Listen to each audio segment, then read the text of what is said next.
Olá pessoal, se você não viu a primeira parte desse vídeo, sugiro que clique no link que está na descrição e depois volte aqui para acompanhar essa segunda e última parte do nosso questionamento sobre o quão abstrata é a matéria na sua realidade mais fundamental. Vamos confundir os materialistas de plantão? Bora expandir a consciência?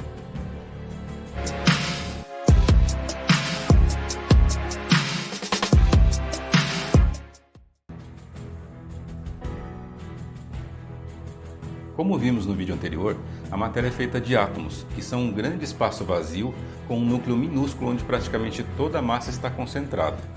Contudo, mais de 98% da massa do núcleo não é formada por partículas, e sim pela energia compactada da força nuclear forte. Nessa primeira viagem já deu para perceber o quão etérea pode ser a matéria no seu âmago, mas podemos ir muito além. De acordo com a física atual, existem 4 forças fundamentais que conectam tudo no universo. A força gravitacional, que todo mundo conhece bem, a força eletromagnética, que também é intuitiva, e as forças nucleares fraca e forte, que atuam no núcleo atômico. Nesse vídeo não vamos nos aprofundar no estudo das 4 forças, porque essa não é a reflexão da vez. Vamos resumir que as forças gravitacional e eletromagnética têm alcance por todo o universo e ambas diminuem sua ação conforme a distância aumenta. A gravidade nos mantém bem presos à Terra e influencia todo o movimento e configuração dos corpos celestes no universo. A força eletromagnética provém da existência das cargas elétricas positivas ou negativas. As forças nucleares fraca e forte têm alcance apenas nas dimensões diminutas do núcleo atômico. Como vimos, é a força forte que mantém o núcleo unido lutando o tempo todo contra a força eletromagnética repulsiva entre os prótons. Aliás, a força forte é até 100 vezes mais poderosa que a força eletromagnética. Ok, já entendemos porque não nos despedaçamos em poeiras de partículas como nos ataques do Thanos contra os Vingadores. Mas ainda temos um probleminha aqui. O que são essas forças afinal? Como um corpo ou partícula pode interagir com outra sem tocá-la? O que está acontecendo afinal? De que são feitas essas forças? Você nunca se perguntou isso quando aproximou 2 ímãs e sentiu a força repulsiva entre eles? O que é essa força que você sente em suas mãos? O que tem ali?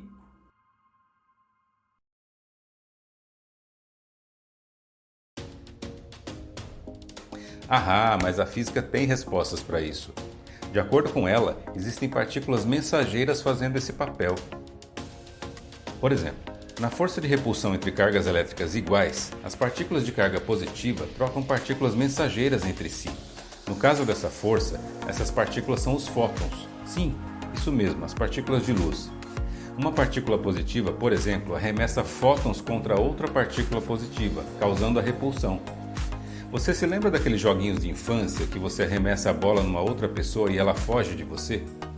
É mais ou menos isso. Cada força fundamental tem sua própria partícula mensageira, que faz com que a força haja à distância sobre outra partícula. Então, quando você toca a mão de alguém, por exemplo, na verdade não existe o toque, e sim uma repulsão das cargas elétricas dos átomos que compõem suas células. E numa realidade ainda mais fundamental, esses elétrons estão trocando fótons entre si para gerar essa repulsão. Você, na realidade, nunca tocou nada nem ninguém. Apenas trocou partículas de luz com esses entes. Lindo, não? No caso da força mais importante em questão nesse vídeo, a força forte que mantém o núcleo unido, essas partículas mensageiras são os gluons, que vem do inglês glue, que significa cola. Dentro de cada próton existem, portanto, 3 quarks, que são mantidos juntos pela troca constante dessas partículas mensageiras chamadas gluons. Ok, mas aqui cabe uma ressalva. A ideia de que as partículas interagem entre si trocando outras partículas é uma ideia simplificada da realidade. O que na verdade está acontecendo nessas forças é uma interação complicada entre campos. E o uso do conceito de partículas mensageiras facilita muito o cálculo e a visualização dessas interações. Agora que estava tudo ficando explicadinho, você me fala que o conceito de partículas mensageiras é apenas um conceito? E agora, claro, você vai questionar de novo. O que é um campo?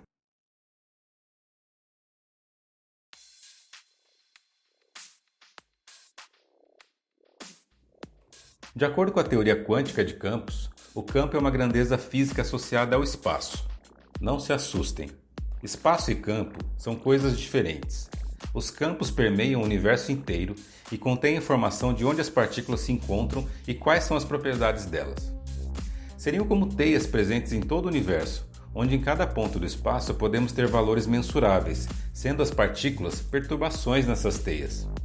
Em cada ponto do espaço, podemos ter a ação de vários campos: campo gravitacional, campo elétrico, campo magnético, etc. Eu sei, o conceito de campo é realmente algo abstrato, mas não é irreal. Na verdade, até mesmo o conceito de partícula pode ser bastante abstrato. Partículas, na verdade, são um conceito criado pela física para facilitar os cálculos e o entendimento. Na realidade, uma partícula seria uma excitação energética dessas teias que se estendem por todo o universo. E as interações entre as partículas são interações entre essas teias. A luz, por exemplo, é uma excitação no campo eletromagnético. Cada partícula tem seu próprio campo, por isso um elétron ou fóton tem as mesmas propriedades em todo o universo, porque pertence ao mesmo campo. As partículas elementares não são feitas de nada mais fundamental e não têm uma forma esférica como intuímos. Novamente, cada partícula é uma perturbação energética num determinado ponto no espaço em seu campo correspondente. São ondulações com um comprimento de onda, e esse comprimento de onda é o tamanho da partícula. Abstrato demais, né? Mas essa é a perturbação desse vídeo. Provar o quão abstrata a matéria pode ser no seu âmago, na sua interpretação mais fundamental. Mesmo que você não tenha entendido nada até aqui sobre campo e sobre as partículas serem excitações nesses campos, já deu para perceber o quão intangível é a matéria na sua realidade mais íntima. E vamos lá, a passagem de campo para partícula através de energia é algo difícil de assimilar. Poderia então haver algo ainda mais fundamental na interpretação da matéria? Algo ainda mais intrínseco do que partículas e campos, e que intermediasse a manifestação de uma coisa na outra? Talvez a excitação energética no campo produza primeiro filamentos vibracionais, como pequenas cordas que depois então surgiriam como partículas ou forças. É aqui que entramos na polêmica teoria das cordas.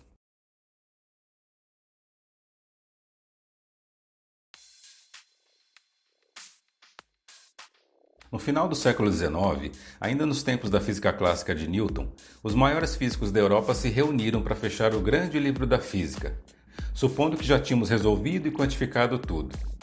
Mas naquela época haviam dois problemas sérios não resolvidos: a radiação do corpo negro e o efeito fotoelétrico. Não vamos explicar esses fenômenos agora, mas foram justamente esses dois problemas não resolvidos que levaram à elaboração de duas teorias que destruíram todas as certezas sobre a realidade até então: a mecânica quântica e a relatividade geral. Essas teorias são a base da física moderna e teremos um vídeo para cada uma delas no futuro. Por ora, vamos dizer que as leis e aplicações da relatividade geral de Star Trek funcionam para a gravidade e o macrocosmos, enquanto a física quântica comanda o mundo subatômico de Nárnia. O problema é que quando tentamos entrelaçar as duas teorias, nada faz sentido. E até hoje não conseguimos assistir uma conversa do Dr. Spock com o Leão Aslan. Na busca de uma teoria que junte tudo isso, a teoria de tudo, chamada por alguns cientistas de santo grau da ciência, teóricos e empíricos do mundo todo tentam desvendar a mente de Deus através de novas teorias físicas. A teoria das cordas é uma dessas teorias. Provida de uma imensa beleza matemática, essa teoria é o que passa mais perto desse antigo sonho da teoria unificada, que juntaria a mecânica quântica com a relatividade, unindo as quatro forças fundamentais numa lei só. Estamos novamente naquele momento disruptivo do século XIX? Diante de um problema sem solução e de novas teorias que podem revolucionar novamente nossa compreensão do universo? Na teoria das cordas, as partículas não são como pontos. Elas são minúsculas cordas vibrando, e o tipo de vibração definiria o tipo da partícula. Todas as partículas e as forças entre elas seriam feitas dessas cordas. De forma muito simplificada, cada vibração, como numa oscilação gerada numa corda de violão, implicaria numa manifestação ou nota diferente, que seria uma partícula. As cordas poderiam ser abertas ou fechadas, dependendo da energia que fosse aplicada nelas. Essas cordas seriam tão pequenas que, se o átomo fosse do tamanho do sistema solar, uma dessas cordas seria do tamanho de uma árvore. Já estamos começando a entender aqui a dificuldade de se provar uma teoria dessas. Outro problema ainda maior é que para expressar todas as partículas conhecidas, como cordas e vibrações, precisaríamos ter dimensões extras para conseguir toda essa diferenciação a partir de simples cordas. Até agora achamos que vivemos num mundo quadridimensional, com 3 dimensões de espaço e uma de tempo. A teoria das cordas propõe a existência de no mínimo 11 dimensões para poder funcionar, 10 dimensões de espaço e uma de tempo. Essas dimensões estariam compactadas nas estruturas subatômicas, e até agora isso é algo impossível de se comprovar. Não conseguimos imaginar como seria a geometria dessas dimensões extras. Um exemplo clássico para tentar ilustrar esse problema dimensional seria imaginar uma pessoa fazendo slackline. Para nós que somos grandes em relação à corda do slackline, ela nos parece uma linha unidimensional. Mas para uma formiga, a corda está em 3D, pois ela consegue contornar a corda. Isso seria uma dimensão compactada enrolada sobre si mesma. Imaginem o quão mais complexo o nosso universo pode ser se considerarmos a existência de outras dimensões. O universo seria como uma grande e bela sinfonia, uma abstração coordenada de energia e vibração. Será então que nosso amado Tesla mais uma vez tinha razão?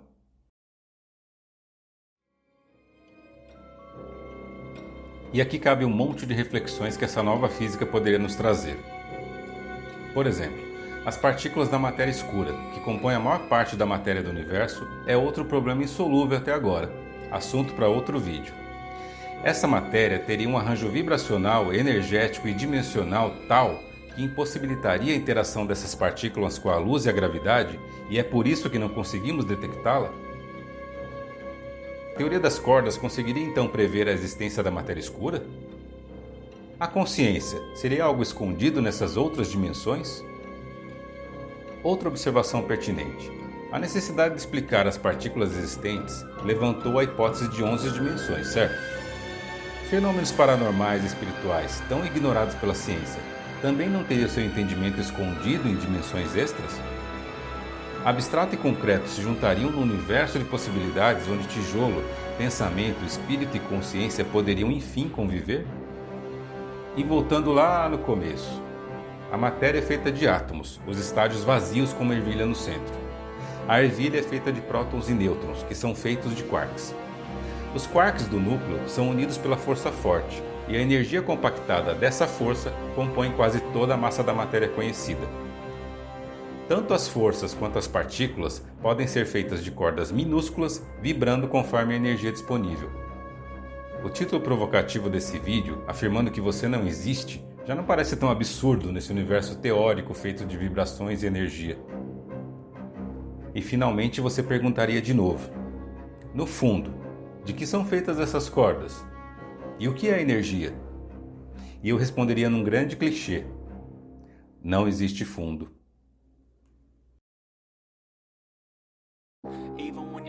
Não deixe de se inscrever no canal e se gostou deixe seu like. Ative o sininho para receber notificações da nossa próxima brisa. Isso nos ajuda a crescer e produzir mais vídeos loucos como esse. Um abraço e até o próximo vídeo. Tchau, galera!